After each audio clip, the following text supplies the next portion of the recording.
roll with making videos, I'm going to go ahead and do a review of the Revlon PhotoReady Airbrush kind of foam makeup. This is sort of similar to if you've ever seen the, what are they called? The mousse, like, oh my gosh, what the hell are they called?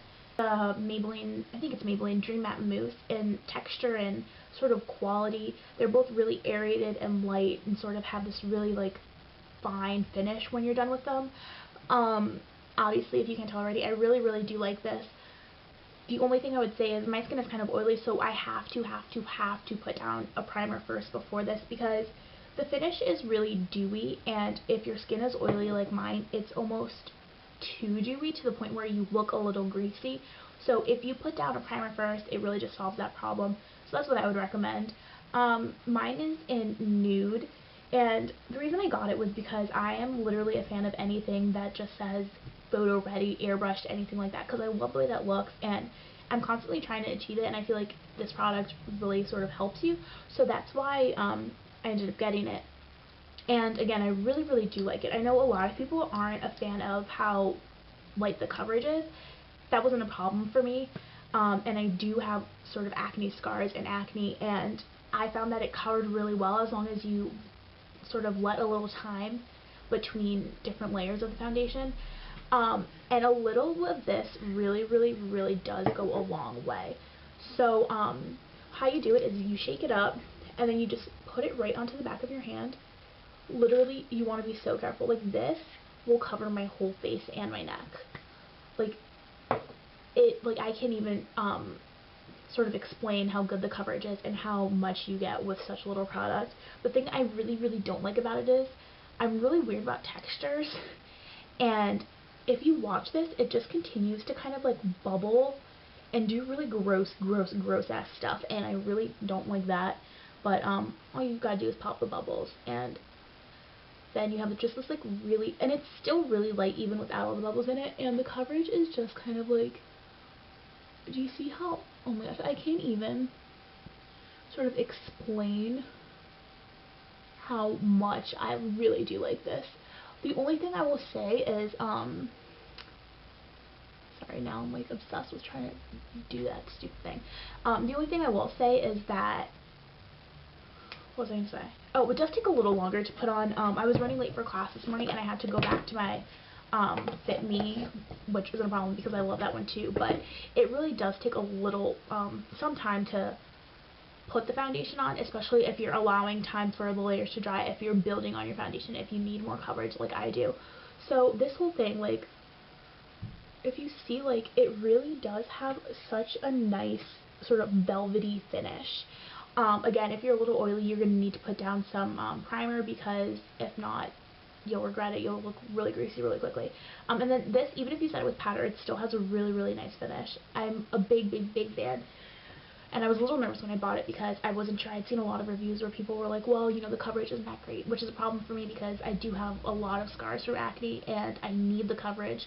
But I went ahead and bought it anyway, which was lucky for me because I'm obsessed with it. I really do like it. And I've never tried any of the, like, Makeup Forever sort of HD Photo Finish foundation or the Smashbox one. So I don't really have a sort of baseline to sort of compare this to, but I really do like this. It's, you know, it's really good. I can definitely see myself buying it again, which is sort of the biggest test with me. If I can see that, then a product is like scoring a 5 in my sort of scale of scoring things. The other thing I wanted to say is the colors are a little different than the normal Revlon shade you would be in. So if you have one of these, obviously this isn't Revlon, this is L'Oreal, but if you have like one of these kinds of foundations with Revlon, you're going to want to double check and make sure that it's still the color. I think a lot of the labels are very similar, but the tones of the colors and the shades of the colors are slightly off, so you may end up having to go to one up or one down depending on your shade. So just keep an eye on that. They are a little different, and I don't want you guys to be disappointed if you do end up going out and buying this. The other thing is there's another Revlon sort of photo-ready finish thing, and I've tried that one too. This is like 10 times better than that. That one I feel like it's really, I feel like it tugs at my skin. There's something about it. It's not very smooth. I'm trying to think of, like, it feels kind of gel-like in that it's just not very smooth going on. This is so smooth going on.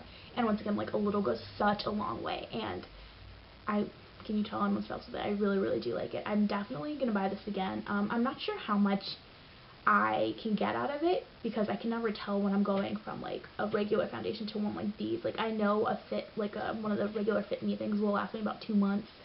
I'm not sure how long this will last me, but I do know when I bought it, so I'm going to keep track of how long I can use this.